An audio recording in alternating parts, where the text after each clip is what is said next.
So I saw the George Foreman movie with the ridiculously long title. I should have said something that day, but I was so behind with everything. I saw it, I think, on Saturday. This is now Monday. But I wanted to do a review quick and get it in case anybody needed to know that they should watch it. I was giving it an 8 out of 10. What the thing is, the first part is really slow.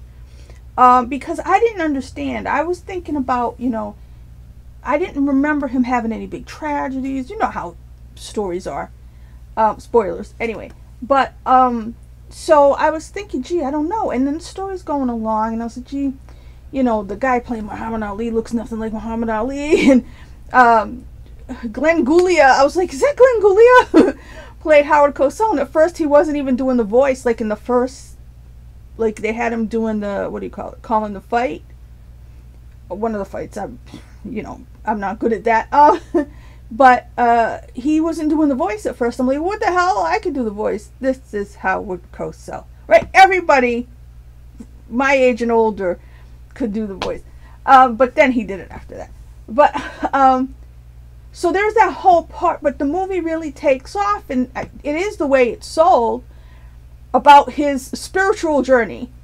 And that's what was great about it. And I was sitting there watching that movie. And I'm like, this is really, don't take this the wrong way, but this is a movie that should be marketed to the Christian moviegoer crowd. And I'm saying to myself, why isn't it though? Because I was the only person in the theater. I don't like that ever. I don't care what the movie is. I don't like that. But, people worked hard. People made a movie. It didn't look super fancy. Forrest Whitaker's in it. Otherwise, did I know anybody else's name? No. The actress playing his mom, she looked vaguely familiar, so maybe I have seen her in something, but I got the feeling she was trying to be Angela Bassett somehow. But anyway, it was just a story about this guy and how his life went, and it's a good story and it's an interesting story, and I'm sure people will watch it when it ends up being on TV. But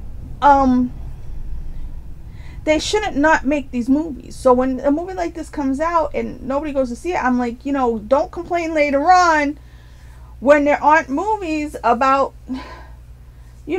big, huge stars, of a certain type. Because I showed up. I know George Foreman basically as the chubby, smiley guy who came on talk shows. And later on when he sold the grill. And I knew the funny thing was that he had so many kids named George. They didn't even mention that in the movie until the very end. They wrote it down that he had a bunch of kids named George. But, so I knew him sort of like as a personality. I didn't watch fights, but I grew up in a family where, who had watched fights in the past. So, and just from being a vague sports fan, I'm a fan of particular sports.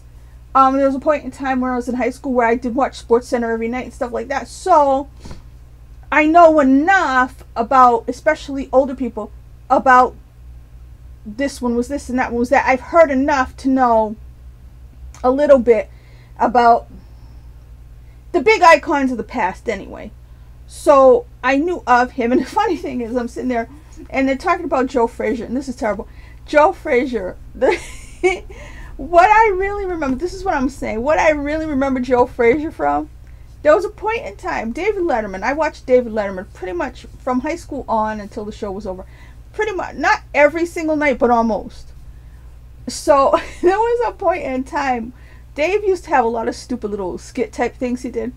There was a point in time where Dave would call Joe Frazier every night to see how much gas was in his tank and in his car, and every night he would call him and he would say half a tank. And then at one point Dave's like, wait, have you gone anywhere? But so it's fine. Of course I know these guys are all big fight people. When I was a kid growing up at the time from Massachusetts, being from Massachusetts, the boxer I heard about all the time was Marvin Hagler, and I would hear here and there of this one and that one. Let's see, Jerry Cooney. Who else? But for me, growing up, my knowledge of boxing was the Rocky movies. And even later on, it was funny because I feel like a lot of Gen X, instead of watching boxing, or for most people, not of course boxing fans, but you know, it was Rocky based, you know. So later on down the line, he had a TV show called The Contender, and all the real boxers looked up to him instead of some boxer, you know. But so yeah, so apart from, you know, I don't really ever remember sitting down and watching an actual boxing match, like on HBO or any of that stuff. Of course, in the Olympics or something, I'd watch that. But you know what I mean? Like I said, for me, boxing was movie boxing. And in this movie, the boxing matches aren't done in that typical kind of Rocky, streamlined, perfected way of filming fights. So that's what I'm saying. It wasn't fancy in that way. It was like, not low budget, but it wasn't, you know what I mean? It looked like it didn't have a big budget, put it that way. And like, it probably wasn't fight choreography. It probably was more like actual fights are. So it didn't have, you know exactly, you could picture a Rocky fight in your head. You know what I mean? Or any other kind of fighting that we see in movies nowadays.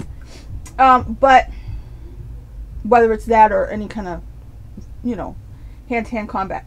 So, even Karate Kid, stuff like, you know what I mean? But the story was great.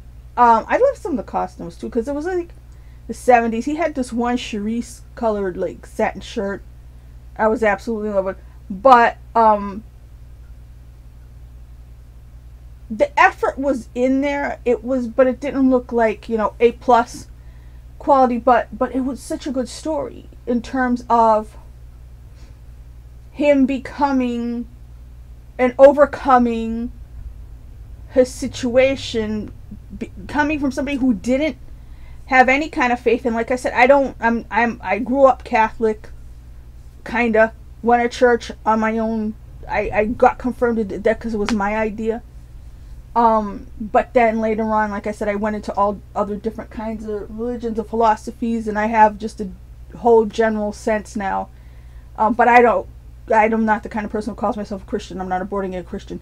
But I'm saying this is the kind of movie that you would think would be geared towards them. And the thing that got me is that I'm sitting there and I'm saying, is this movie PG? Because swears go over my head sometimes. So I have said to people, oh, you can watch this movie and there's a bunch of swears in it, and they get mad at me because I didn't hear them. But there could have been some in here. I really didn't hear it, but I was really sitting there going, okay, apart from the boxing violence, he did some street fights as a kid. So apart from the boxing violence, this movie is almost G-rated. You know what I mean? Because yes, there's an idea that he was a cheater, but you see him go into a hotel room where there's somebody who's not his wife. That's the whole, I mean, there's nothing, nobody gets naked, nobody goes like this, nothing happens that would be, you know what I mean? You get the gist of it, you get the story without seeing any kind of things like that. There's no, like I said, I really don't remember a lot of bad languages. No, I don't see any drug abuse or anything like that. I don't think that was part of his story. So the real gist of the story is that he was a non-believer until, you know what I mean, he did everything on his own. But then at some point, things happened to change him and made him a very religious person, and he wanted to be a preacher. But then it came back around. I really liked the way it went, because he was all the way one way, all the way the other way, and then, you know, he was just right. You know what I mean? Not too hot, not too cold, just right at the end. So I thought it was a really good story. Like I said, I'm giving it an 8 out of 10. I really think people should see it, especially people who don't like going to the movies because they don't like seeing rated R stuff. Because I really, like I said, I was questioning why it was PG-13. So unless, because I'm immune to swears and curse words, when I say swears I mean curse words, they just went past me, I really would recommend this to the kind of people who really just don't go to the movies because they don't want to see what they call smutty stuff or anything like that. And like I said, it's not Oscar caliber filmmaking, You know what I mean? But everybody did a great job, and people could watch this movie. Probably like Prefontaine. Like I said, I watched Prefontaine a bazillion times. That was, you know, it's like you could almost see it being like a TV movie or something that would have happened back in the late 80s in that kind of quality. So you can say, okay, it's not cinematic or whatever, but that's what I'm saying. That's why it should totally be geared toward all the big Christian movies that do well aren't really generally cinematic and, you know, big artistic visions, but they have that good story. So I feel like this movie has an audience and it's not reaching them. Probably that PG-13 is doing it. I don't know why. So like I said, unless it's the boxing. I should have looked it up. Maybe I should look it up right now. Hold on. Literally, look, Google. Where is it? Where's the camera? Can you see it? No, it's too bright. It literally says PG-13 for some sports violence. It's boxing. So apart from the boxing, that's why it's PG-13. That's why I said this movie, apart from the sports violence, could be rated G. So anybody who wants to go see a movie, does not like violence, does not like boobies and stuff like that, doesn't want to see any grown-up stuff. I'm not saying this is a kids movie because I can't imagine kids being interested in it. Younger people, like, I don't know, if you know the name, if you want to see a historical figure, you want to hear their story, the parents want to go see a movie they're interested in and they don't feel like leaving the kids home, you could bring them. You know what I mean? They won't be interested. Maybe if they're little, they'll be running around or something, but yeah, I think it's a good movie, and it upset me that I was the only person there. Because when I was growing up, I heard about George Foreman all the time. You know, when Muhammad Ali became like a second-time icon, when he did the Olympic flame and everything, you know what I mean? Before that, I heard of people like George Foreman, Joe Frazier, just as much as I heard of Muhammad Ali. You know, so yeah, it's weird to me that this movie isn't. I don't know what the box office was. I should have looked at that too. But I think it's really good, and I don't know if anybody has a problem with it. I don't know if it has a controversy. I just think it deserves an audience. Anybody who likes boxing or knew of this time. I'm especially thinking of people who are maybe a generation older than me who don't normally go to the movies. They might like this, or maybe not. I don't know, because it's not a boxing movie either. You know what I mean? If you think of Rocky as a boxing movie, but you don't think of all the drama, you know what I mean?